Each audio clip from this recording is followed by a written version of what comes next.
Welcome to my madness, ladies and gentlemen. Today, while it is still fresh in my mind, I kind of want to do a quick, just home from the theater review of the new James Gunn Superman movie.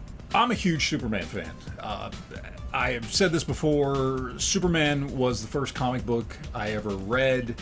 I had a family member that was a huge Superman fan back in the 1960s, and so when I was about 4 or 5 years old, I actually started teaching myself to read by reading old Silver Age Superman comic books. Superman's girlfriend Lois Lane, Superman's pal Jimmy Olsen, Legion of Superheroes, Superboy comics, a lot of Silver Age stuff. It was my introduction to storytelling, it was my introduction to reading, it was my introduction to comics, to superheroes, to everything. I'm a big Superman fan. I was trepidatious about this movie pretty much across the board because, to me, Superman has never been done perfectly on the big screen. There are aspects of just about every Superman movie that I have liked, but nothing's ever been perfect. I will, however, say that I think my absolute favorite Superman movie, and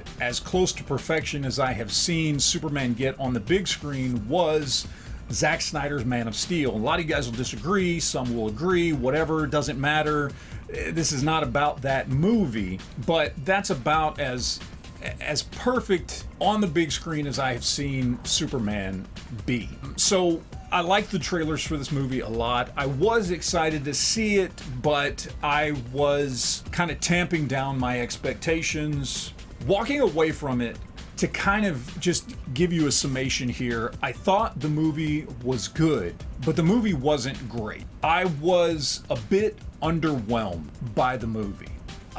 Which is not really what I expected. I expected to either end up loving it or end up just absolutely hating it. And I came away glad that I saw it, thought it was good, but just a little underwhelmed overall by the movie. And I'm going to go through a list of pros and cons on what I thought of the movie. I think that'll give you a good understanding of why I didn't dislike it and why I am glad I saw it, and why I did think it was good, but also why I feel like underwhelmed by the movie.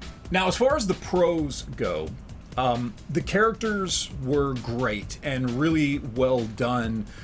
All the main characters, Superman, Lois, and then, of course, all the side characters, whether it was, Guy Gardner or Hawkgirl or Jimmy Olsen, Lex Luthor or Mr. Terrific, Metamorpho.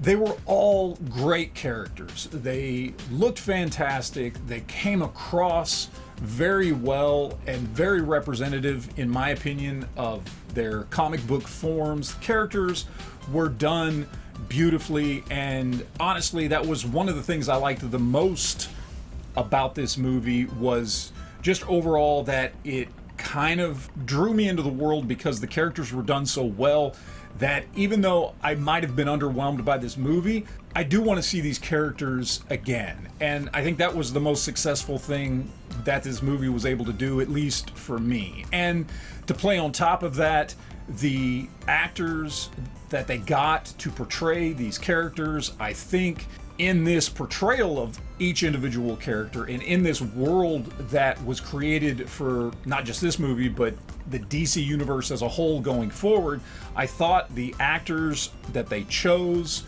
were pretty much perfect. I will say the movie is very, very comic booky. Almost, and we heard this going back 2 years when they talked about originally making this movie, it's very much inspired by All-Star Superman, and you can really see that on screen. Now, that does not mean it is a beat-by-beat repeat of the All-Star Superman story, but just that essence of there's a lot going on in this movie. You see Superman deal with a lot of things throughout this movie, different situations, different battles he has to fight, and just seeing him kind of go through the paces and move through a kind of basic through line story with all these other things that are very kind of a day in the life of Superman type stories as you move through the movie. So very, very comic book, very faithful to several different versions of Superman stories. And it did feel like a comic book that was just kind of put on screen. And to go along with that,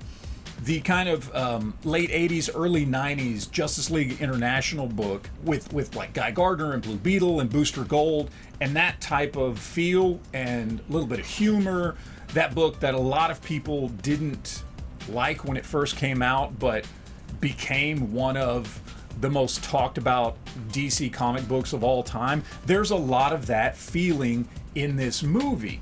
And that really pops and stands out. Also, Superman and Lois, two main characters of the movie, obviously really well done. I liked David Cornsweet as this version of Superman. He was kind of an everyman type of Superman. In that, what I mean by that is he was Clark Kent. That's something I've always loved about certain writers and certain iterations, whether it be on screen or, you know, on TV or whatever, certain iterations of Superman, when they do it right, to me, they're playing the character as Clark Kent and Superman is the costume, which is the complete opposite of, let's say, Batman, where Bruce Wayne is the costume and Batman is who he really is in, you know, like in his soul.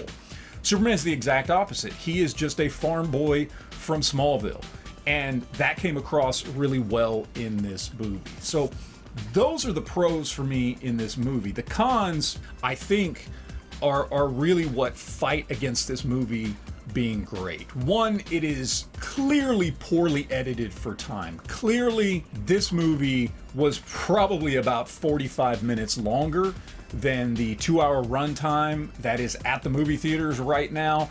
There is clearly things that they cut out of this movie. Clearly, there are characters that are in this movie that are introduced, background characters, characters from the Daily Planet, things like that. There were scenes that were filmed for these characters to kind of flesh out the world and the overall storylines and the through plot in this movie that just simply got cut. Now, I don't know if that was James Gunn doing that because he thought it made for a better movie, or if that was Warner Brothers as a studio saying you need to cut this down for time, whatever it is.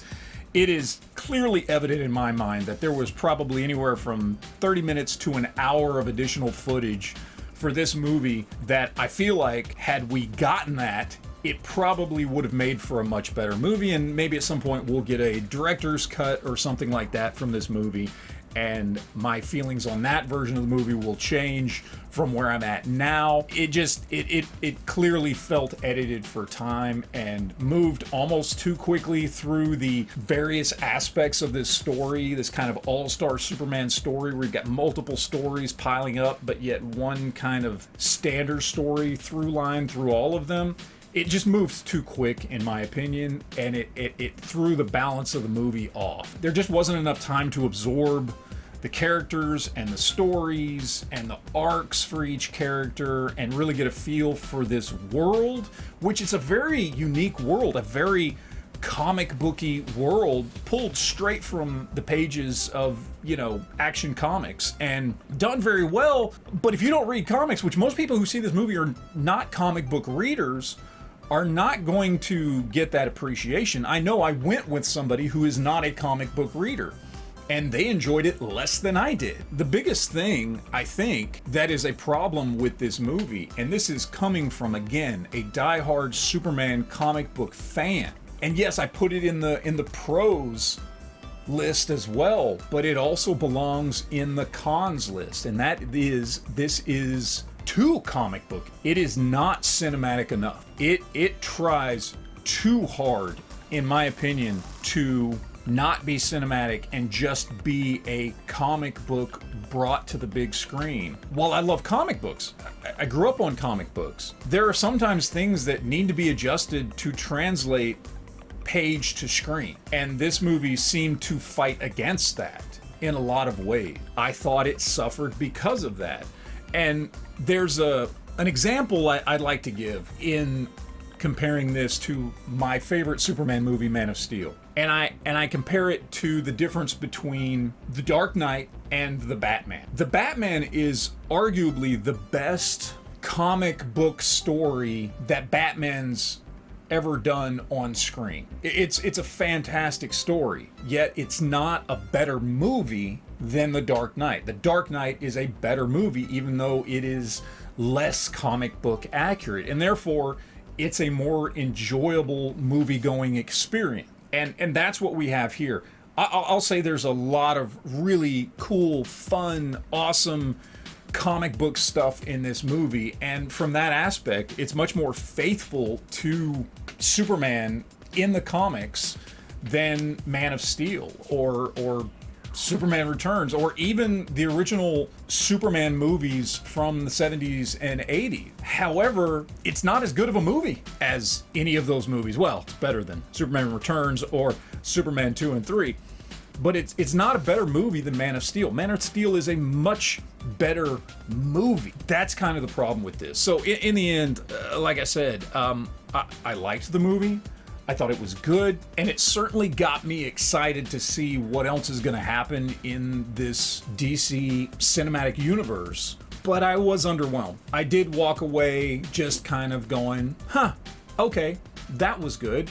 Interested to see what else they do, but this is not a movie I'm going to go back to the movies and watch again. This is a movie that I'll probably watch when it shows up streaming somewhere again. And maybe it's a movie I'll rewatch before Supergirl comes out, or some other movies in this universe, but it's not something I'm just going to put on at any given time just for the joy of watching a good movie, because as a comic book piece of art, it was really good, and I appreciate it for that. But as a movie, honestly, it's just kind of meh.